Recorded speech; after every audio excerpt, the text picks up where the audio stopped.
Good morning.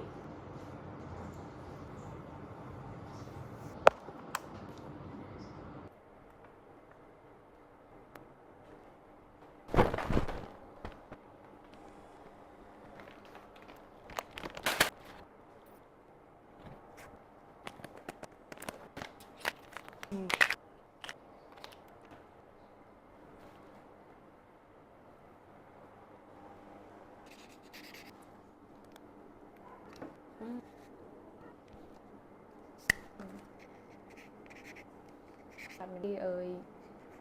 việc ban pi thơ việc ban dạแต่ khối tích dạ វារៀងផាត់ឆាត់ខ្លាំងពីសិនអានោះទៅឲ្យមានចូលពោទឹកមានពុកតិចវាមើលទៅគឺវាលិចស្អាតវាមើលទៅវាភ្លឺស្អាតណាប៉ុន្តែបើថាអូមែនបោពុកខៀវមិនដែរខ្ញុំអត់កត់ដែរខៀវអូឃើញហើយដាក់ទៅគឺស្អាតហ្មងចេញមកវាឆ្វាចហ្មងស្អាតខ្លាំងអូខេ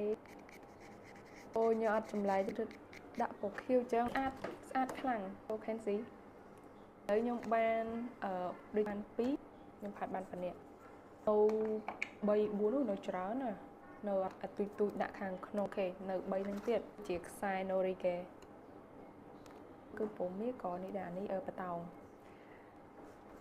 អូខេឥឡូវយើង start ចាប់ផ្ដើមផាត់អានេះម្ដងនេះផ្ការាងដិតសិនក្នុងនេះអូខេស្អាតអូ so I want មានពណ៌នឹងដែរមែនតែថាដាក់ពណ៌តក្រូចnot bad so start oh my god ជុញមកស្អាតមែនតើប៉ុន្តែអាហ្នឹងគឺត្រូវផាត់ទាំងសងខាងហើយខ្ញុំត្រូវដាក់ពណ៌គេអូខ្ញុំគិតថាខ្ញុំគួរតែដាក់ពណ៌ project not ខ្ញុំអត់ប្រកាសទេអាហ្នឹងដាក់ពណ៌ចាំកាមិនញ៉ូឥឡូវខ្ញុំដាក់ពណ៌ខៀវឥឡូវនេះខ្ញុំដាក់ពណ៌ខៀវសិនអូខេខ្ញុំអត់ដឹងថាវាយត្រូវដាក់ខាងក្រៅពណ៌ខៀវគួរតែដាក់ពណ៌យ៉ាងស្រស់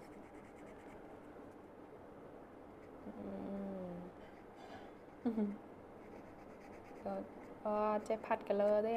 អូស៊ីផាត់ចូលក្នុងបាត់ថាដូចគួរតែលេខពណ៌ដោយសារពេលនេះអានេះយើងបាន2ហើយពណ៌នេះអញ្ចឹងបើសិនជាយើងដាក់ខាងក្រោយពណ៌2នឹងទៀតអត់កើតទេអញ្ចឹងយើងគួរតែលេខពណ៌ដាក់ពណ៌នេះ